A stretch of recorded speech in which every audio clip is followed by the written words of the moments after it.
taarifa anafaa kutupatia. Yesterday we teased about a specific dialogue that we're going to be having together with you this coming weekend, the Saturday of 13th of June at Swahili Port Hub Amphitheatre, as we're continuing to talk about the safety, well-being and the future of boarding schools in Kenya. We are having that discussion pale Swahili Port where tunachangizana kama nyinyi, either we ni mzazi, either we ni mwenye unaenda shule, either we ni dada ama kaka wa mtoto ambaye anaenda shule, either we ni mwalimu, either we ni mshikadau katika sekta ya elimu. Hiyo ni Kiswahili nyingi sijaongea ever. But in this dialogue, the important conversation that we're going to be having on Saturday, we are having the precursor to that conversation today. And due to that, we are hosting two very wonderful ladies who have joined us in studio today.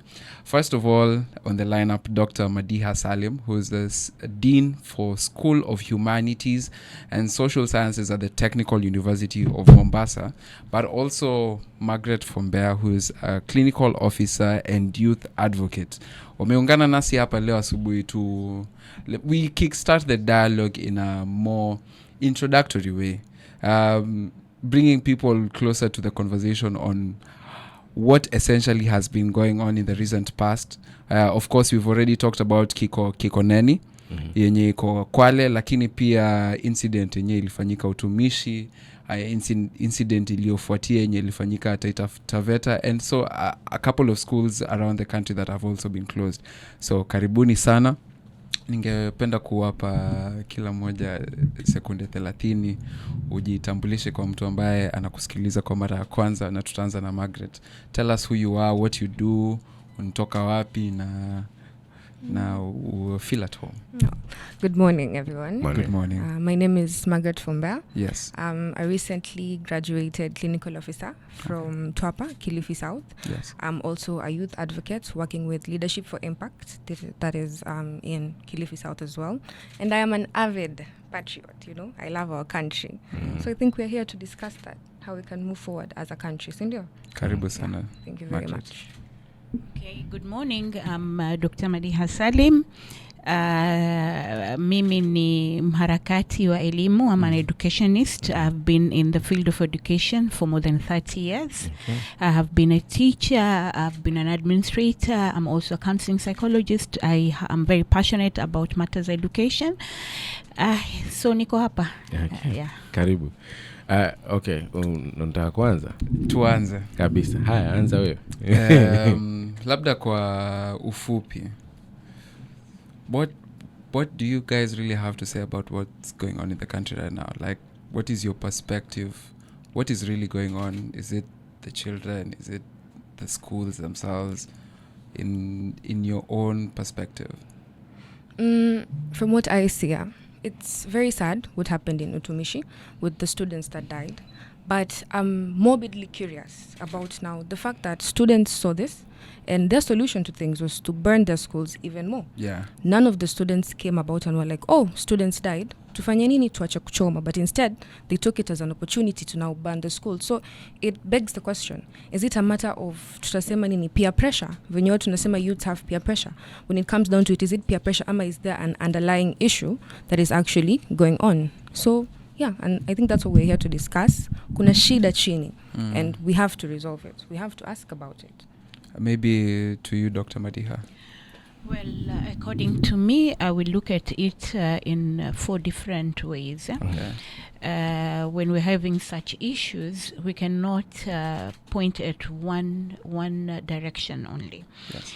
According to me, everybody is playing a part in whatever is happening in the country as far as educational sector is concerned. Hapa tuko na government or serikali ina majukumu, alafu tuko na mzazi, tuko na mwanafunzi, tuko na mwalimu. Yes. So it is not only the student, but I will say it is entwined Is it the policies that we're having, like for example 100% transition, where we have schools that are overcrowded and facilities are overstretched? Is it absence of guidance and counseling structures within the school? Or is it the parenting styles that we have adopted these days? Manake wakati wetu there were no midterm breaks. I was just having a discussion with my kids yesterday evening, and I'm like, I went to school and there were no midterm breaks. So to me, when you start saying that a 14-week term is too long, because term 1 is 13 weeks, term 2 is 14 weeks, and term 3 is 9 weeks. So there are these discussions going around that term 2 is very long. But remember, we are only at week 7. It is only week 7. And the fact that we are saying the term is too long, so there is a need to have like 2 midterm breaks, I think there is more. And the fact remains that I'm well grounded in counseling. So we have students who have issues, and yani tuseme mwanafunzi akona shida, ambazo hajui atatatuliwa na nani. Schools are overcrowded, hizo dormitories zimejaa wanafunzi, vyoo ni kidogo, yani there is too much pressure.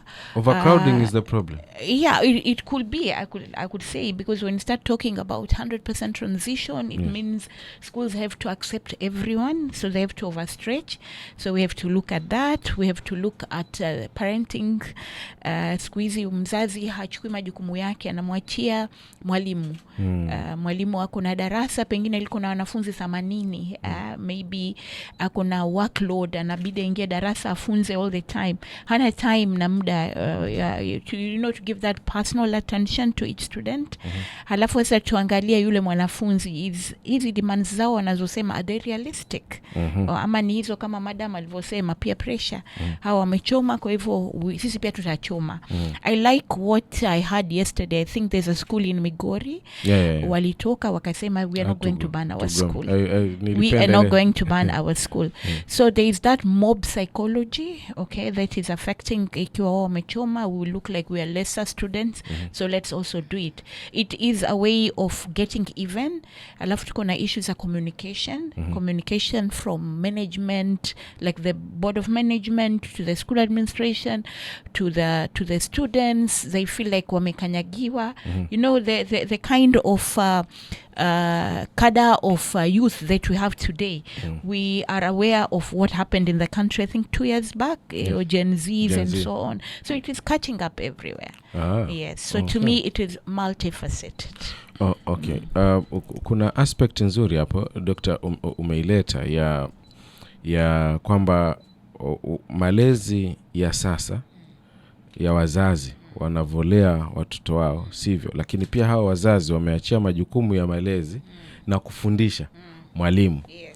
Na kuna baadhi ya wadau wa elimu wanaona kwamba ifike wakati sasa tuondoe shule za mabweni, mzazi awe na wakati na mtoto wake, ajue anakuaje, lakini anatoka kwake anakwenda shule, alafu anarudi bado nyumbani. Kula anakwenda kupata elimu na mwalimu anamfunza kile anachomfunza, lakini na maadili kiasi, lakini akija nyumbani anapata wanaamiliana na mzazi. Unafikiri naunga mkono swala hilo, kwa sababu mimi ninashangaa wakati mzazi anachukua mtoto wake mdogo. Hapa tunazungumzia mtoto wako grade 3, grade 4 amepelekwa boarding. Na ukiangalia zile stages of child development, kuna zile bonding, kule zile attachments ambazo ule mtoto anakosa. Mtoto akiwa secondary school, hizo tunazoziita say senior schools, ama zile mainstream secondary schools that existed, huo ni wakati mgumu, ni wakati mtoto anapitia ile adolescence crisis. Unaona? Na ni wakati tunazungumzia kuhusu role confusion. Yule mtoto bado yuko katika kujitafuta na kujitathmini. Na ukiangalia katika ushauri nasaha utaona wakati ule mtoto anajitenga sana na mzazi. Na ni wakati ambapo ni rahisi kumpoteza mtoto kwa sababu mtoto anajiweka zaidi na peers. Hasa akipata peers positive anakuwa mtoto mwadilifu, lakini akipata sasa hizi influences kama tuseme uraibu, kuvuta bangi. Mimi niko katika chuo kikuu na nimefunza katika shule ya sekondari. Kwa hivyo hizi vitu nimepambana nazo. Wazazi wanaogopa watoto. Anakuambia mtoto wangu ako na shida ABC, lakini naomba mwalimu usimueleze. Wewe tumia mbinu nyingine ya kumkanya. Unaona sasa mzazi anaogopa mtoto. Halafu sasa mtoto naye anajisukuma katika hizo negative peer pressures. Ukifuatilizia katika hizi shule ambazo zimechomwa, katika hizi shule za mabweni, utaona watoto wanafanyiwa zile check-ups wakiingia wakireport.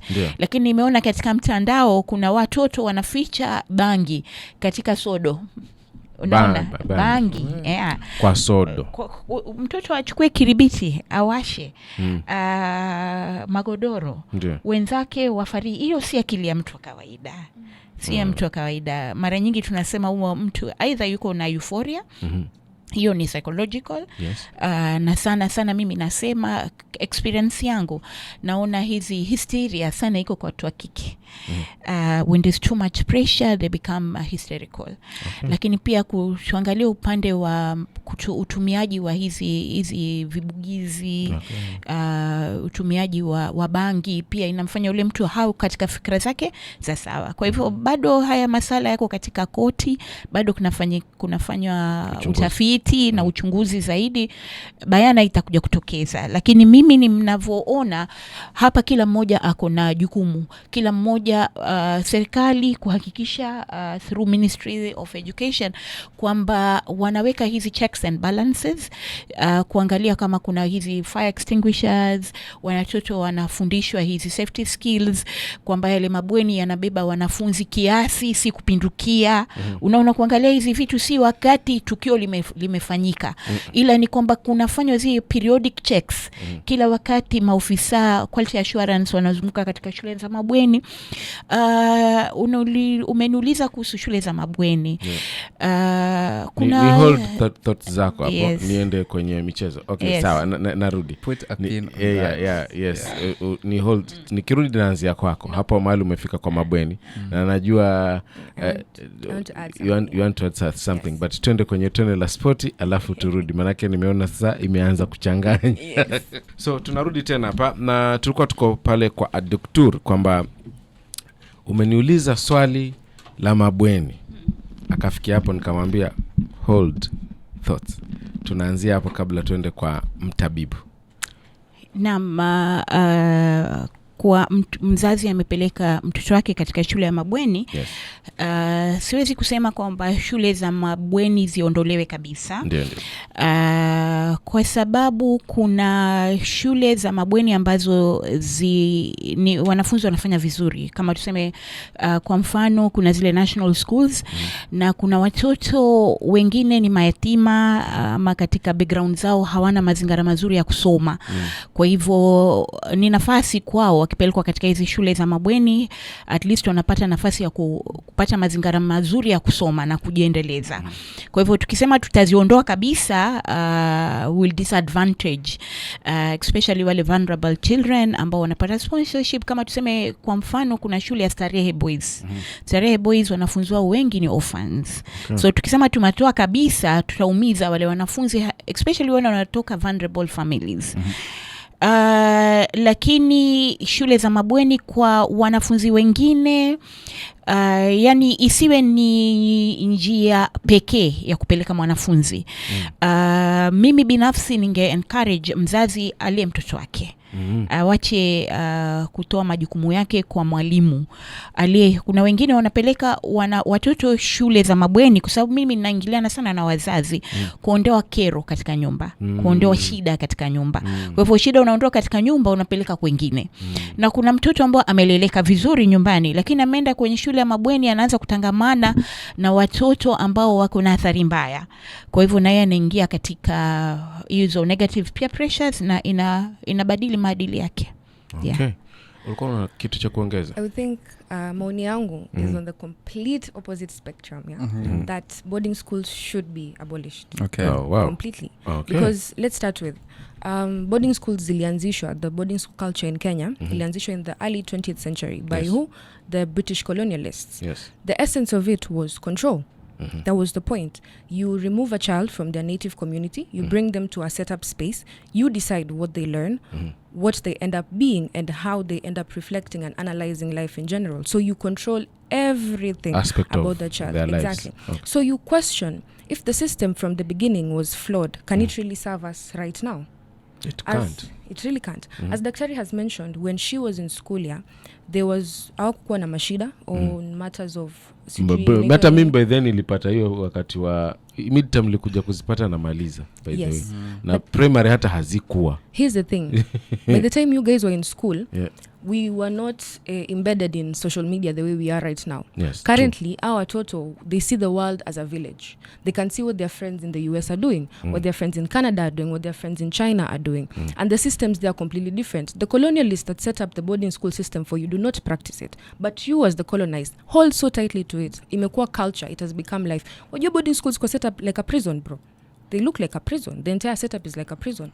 I feel like so I was in a prison. Yes, quite literally. I feel like it is a prototype Margaret. of our Kenyan government on a smaller level. Yes. Because the same way that we have an authoritarian leader Yes. who tells you have to do this at this time, you have to wake up at this time, you have to dress like this. You can't, your hair has to be done in a certain manner. Yes. What is the difference between you and North Korea? There is no difference. There is literally no difference. And just as youths, we cannot handle the pressure of how our government is running right now. Those kids cannot handle what is going on there.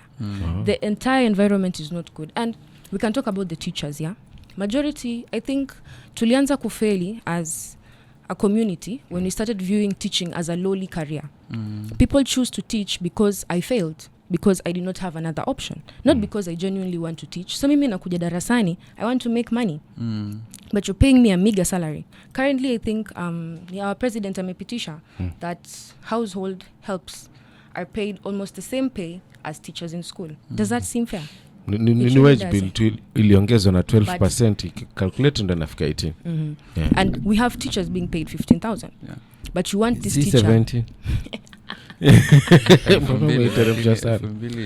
Transaction fee. unataka huyu mwalimu akufunzie mtoto, akulelee mtoto. They are the mother, they are the counselor, they are the trainer, they are the teacher. You want them to be exploited fully, but you want to pay them very meagerly. Atatolia mtoto wako aggravation. All of the anger, I'm mad about this. The food is poor. Tuongele pia hapo. Mimi nikikuwa shule, also my boarding am also. Nilisoma a boarding school. Boarding wapi? Yes, in Tarakaniti County. Okay. Lunch is 30 minutes. Paka saizi right now, I eat very quickly because of what that's embedded in me. Because time. Hata nikitembea, I've noticed, I walk very quickly. I move, bro. Nikitembea kwa njia, I'm walking. Ni kama naharakisha mali because I'm used no to it. Hakuna mahali naenda. Globally, if we look at it globally, boarding schools do not have a positive connotation across the world. True. In places like China, people go to boarding schools if they're doing, like, for example, arts, ama sports, something that is specific. And there's still always the connotation ya mtoto wangu anaenda mahali ambako sijui, akona watu ambao sijui. They are so much more exposed to different things, different people. You cannot control how your child is going to come out of that place looking. Maybe I have a question. Because first of all, we start with Dr. Madiha saying that cases of students acting out in this way, like resulting to the banning of the school or whatever it is, number one, they look to term it as abnormal cases.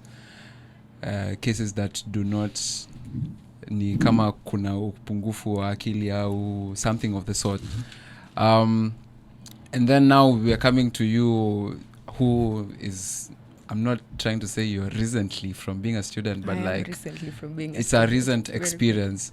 Do you believe that there's some shortcoming when it comes to receiving feedback from the students themselves? Like that a child has been trying to state that these are their grievances for a really long time, but they've not been listened to in a way that applies to them. So now they resort to such extreme measures? Do you feel like our teachers, our parents, the systems are able to absorb the feedback that the children are giving? Absolutely. In schools we had suggestion boxes. Yeah. But unapata suggestion box imefunguliwa once the entire term. And if your suggestion goes outside that carefully curated box of what you're supposed to be in this school, it's not going to be considered valid. Our school did not have a counselor. Our school only had one nurse, and that nurse would come in when she feels like it. And the only medication in the school was Panadol. No mwana kichwa, Panadol. Ukona hii Panadol, you would get sick and your parent would never even be told. And this was not something that you could bring up to the management of the school, because let us not lie, yeah? This is a business. They call it a learning institution, but it's a business. And businesses need, what is this called? Visibility. And they need to be seen. What they need from you is your good marks. They just need your A. They need your A so that they can be considered to be a school that produces A, so that they can get more students and hence get more money. Okay. Doctor, what's your take? Amesema totally iko kikoloni. Huo mfumo boarding na nini uko kikoloni na una suppress ya vitu vingi. Chakula kiko hivi.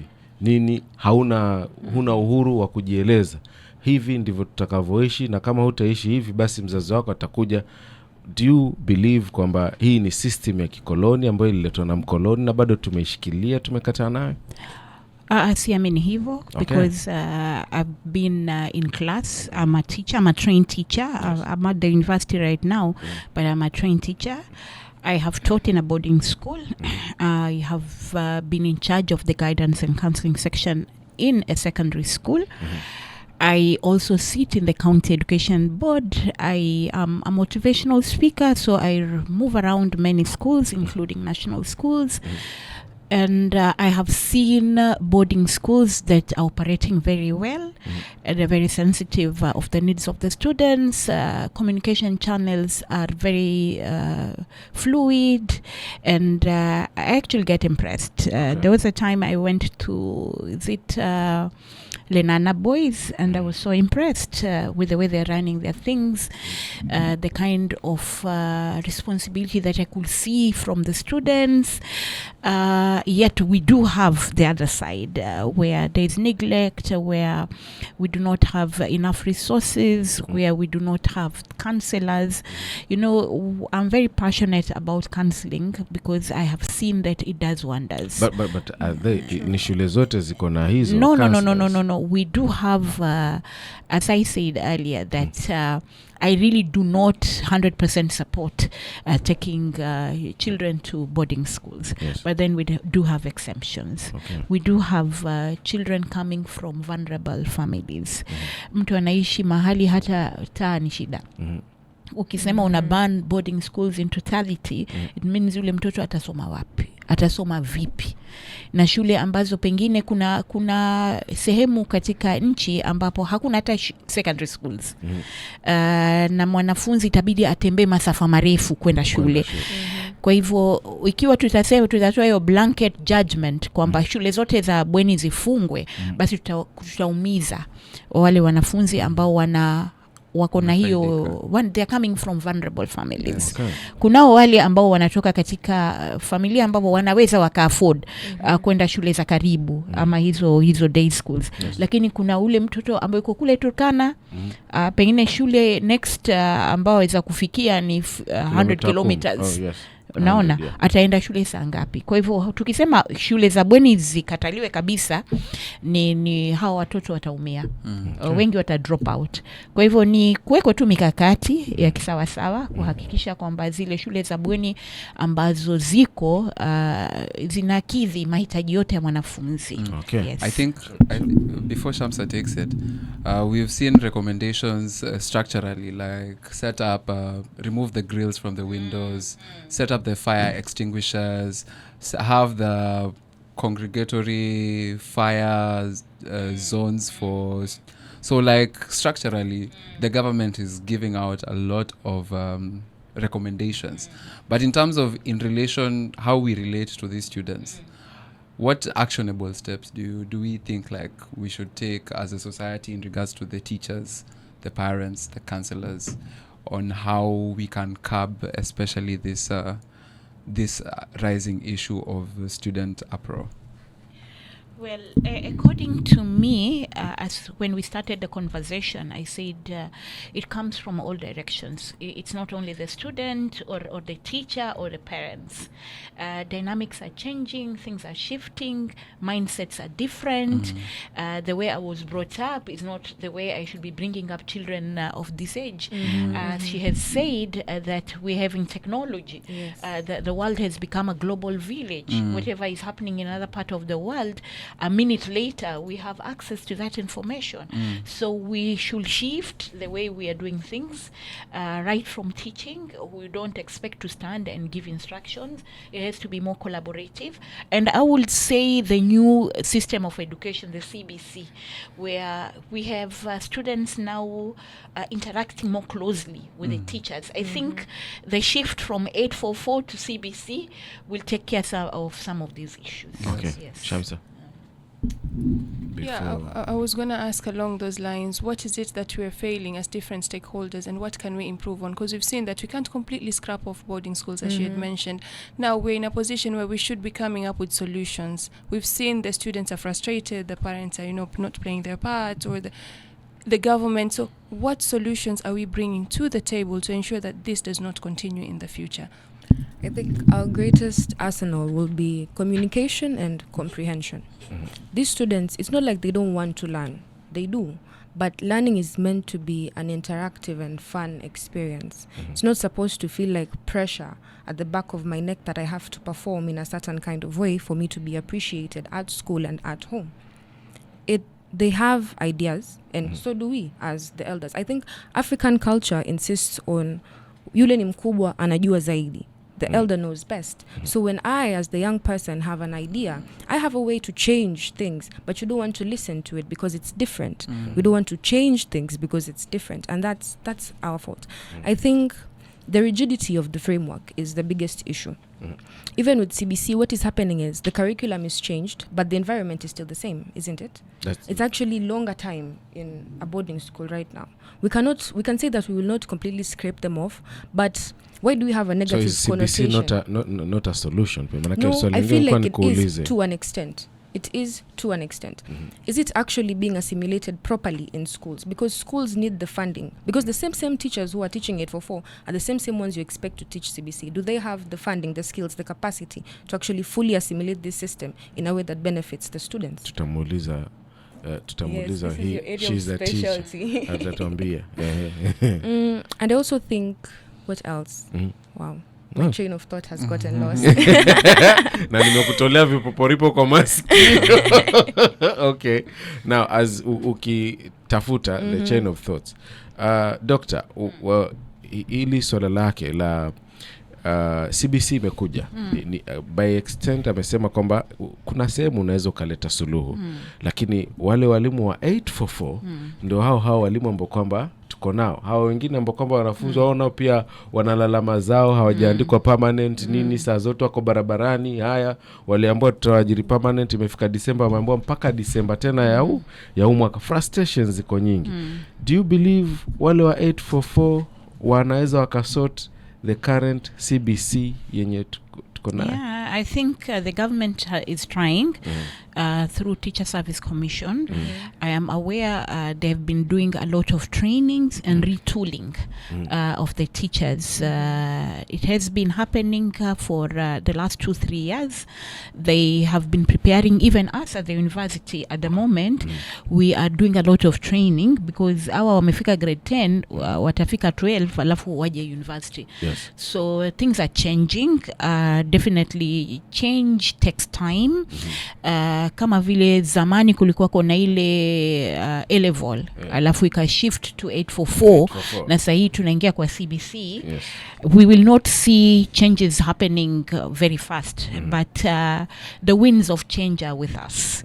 So either you adapt it or you become extinct. si tumeona reaction wanafunzi wanaanza kuchoma shule and this is a way of communicating. They are sending a message to whoever cares to listen.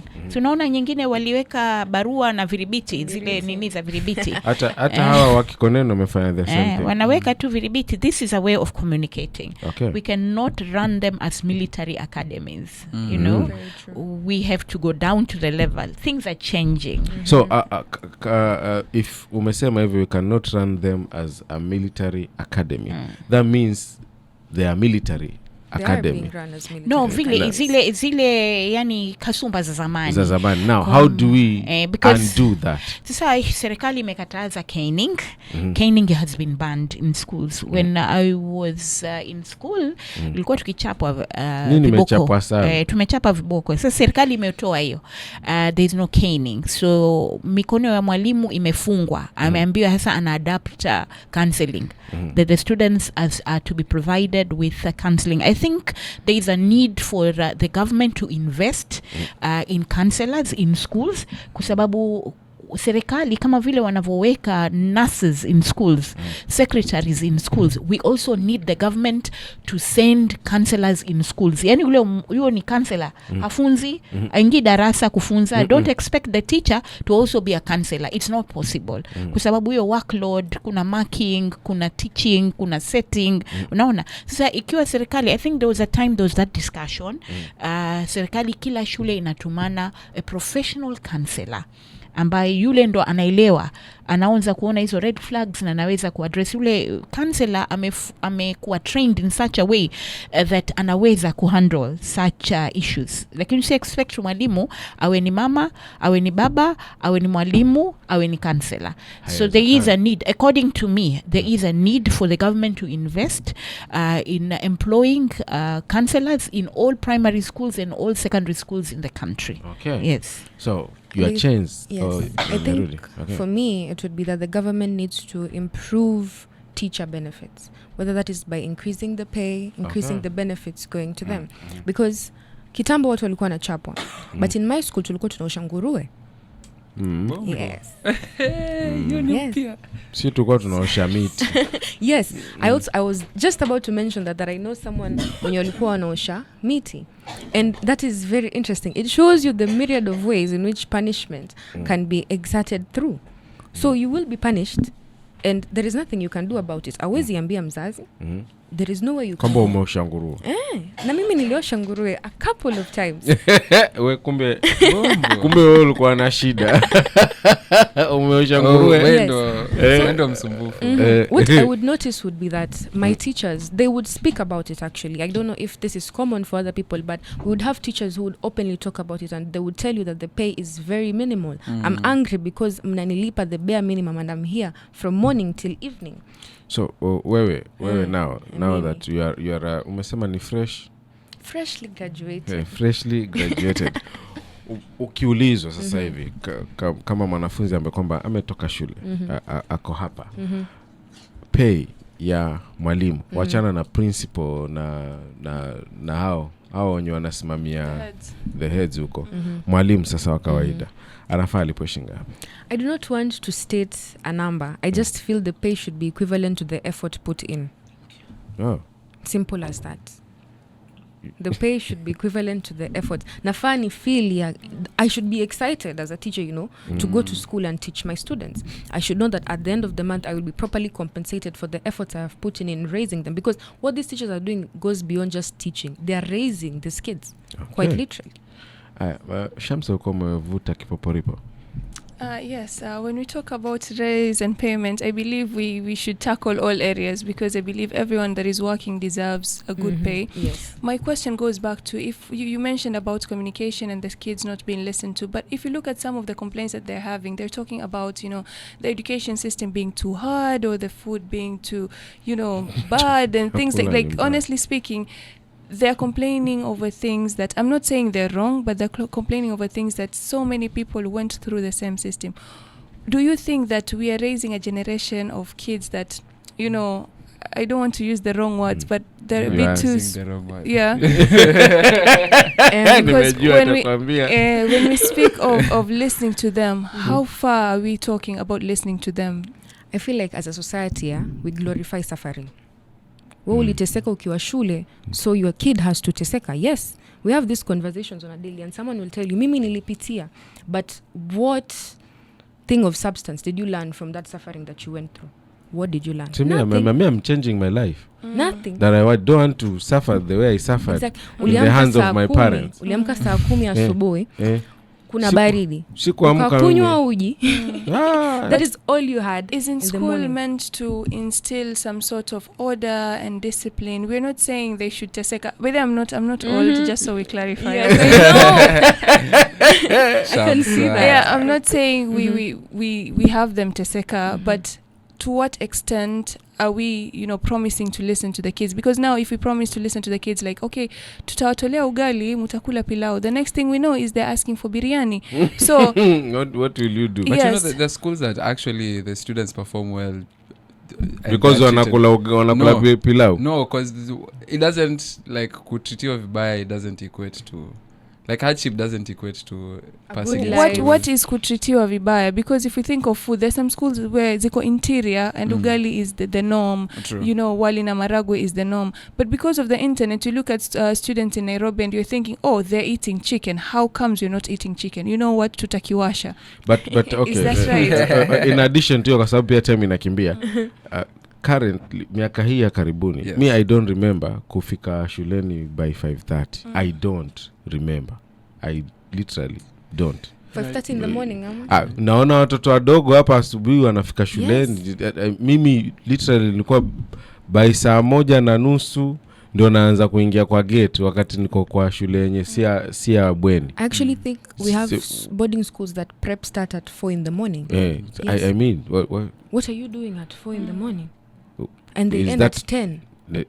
You barely sleep. You still have homework to do. The quality of life is very poor, and that is why there's a direct correlation between those two things. Okay. Because what schools want is you to graduate utoke hapo with an A. That is, they will get that A in whichever way they feel like they need to pinch you and push you to get that A. Doctor, una feel hilo ni tatizo? Yes, mimi mwenyewe binafsi I started my education journey hapa tu Mbaraki Primary. Mbaraki Primary hapa? Yes, mimi nimesoma hapa Mbaraki Primary. Okay. Na nili-enjoy my stay at Mbaraki Primary School. Nimemalizia shule yangu ya secondary Coast Girls High School. Coast Girls mimi wa hapa tu, hapa. Yani. Na uko TUM. Na niko TUM, lakini bara nilienda nikafanya university education. Okay. So kusema la kweli hii system ambayo inaenda hiyo 844 system glorified performance so much. Alafu sasa tukawa tulifanya mistake pale mwanzo tukaanza ranking of schools. Oh yes. Unaona? So everybody is pushing their school wapate kushine. Unaona? So it is just the other day ndo wameacha hizo ranking of schools, but kitu kama GCE easy international systems mtihani unafanywa, results zinakuwa released, nobody knows, nobody cares. Lakini sasa sisi pia kama serikali ndio kwa nini uannounce kesho tuna release results za KCSE? Why you making it a big deal? Unaona? Then you assemble people and the minister sits there and makes an official announcement. Say your pressure hiyo itolewe. When we're having this CBC results, iwe tu ni mwalimu mkuu anaita wanafunzi wake results zimekuja. Anaongea nao basi. Iwe a non issue. Anatumia email. Unaona, hakutakuwa na hizo issues za pressure na performance na watu kuamka kurauka. Sasa hiyo kurauka, mimi pesa kurauka.